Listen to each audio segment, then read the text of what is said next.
Morning, friends. Welcome to Pragmatic View channel. Today, I will be discussing about the climate finance related to climate change, and the topic is very important for understanding the climate change or the global warming in the international arena. And so, what exactly the climate finance is? I'm quickly or briefly going to tell you about it.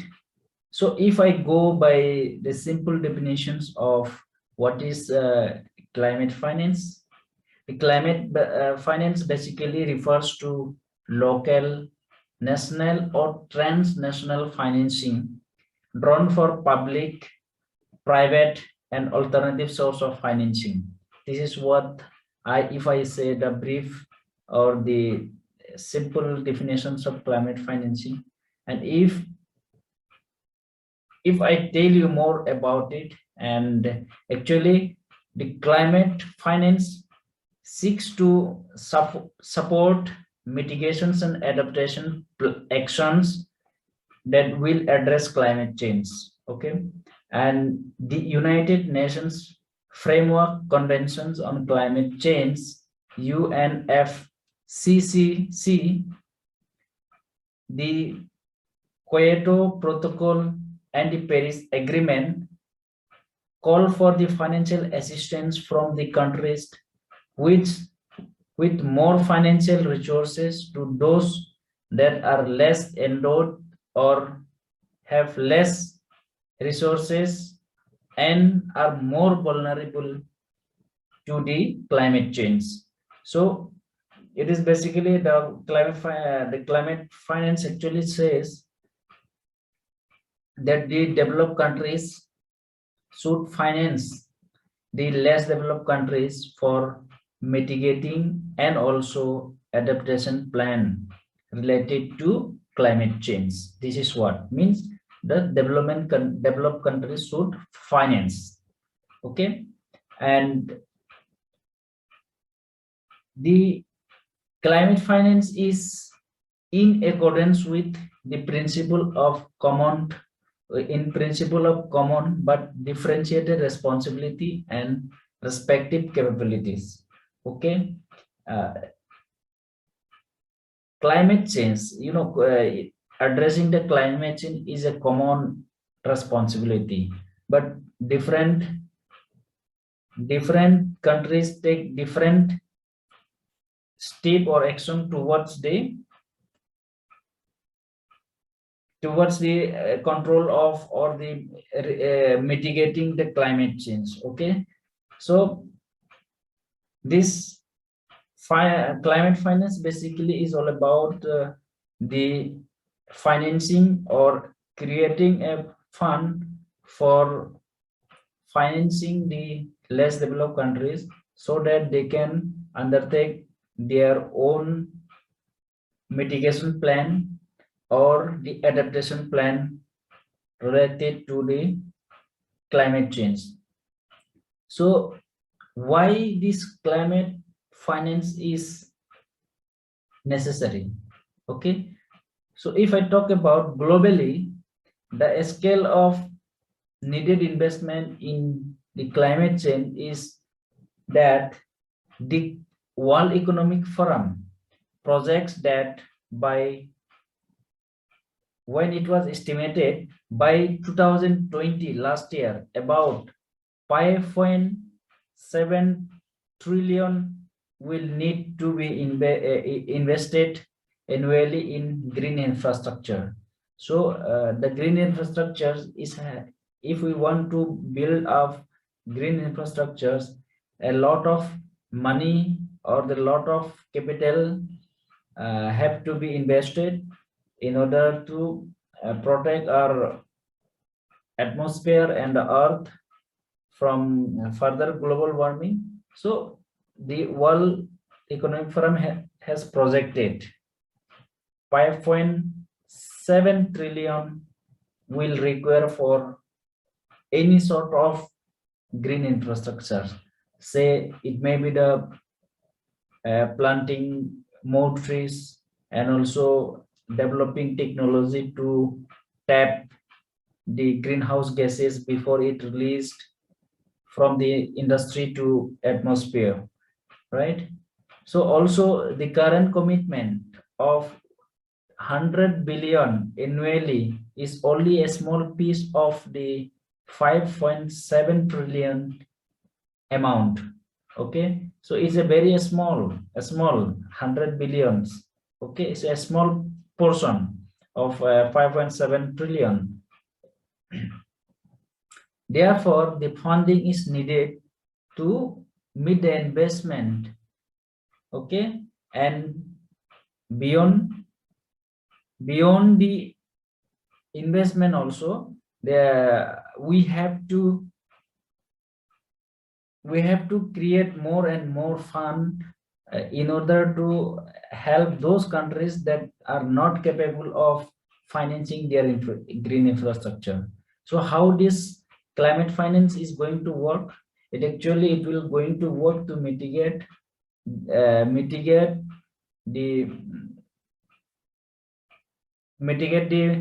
climate change, and also help in large scale investment that are required to significantly reduce greenhouse emissions. And adaptation is another part. Significant financial resources are needed to adapt to the adverse effects and reduce the impacts of changing climate. Okay, so it is also critical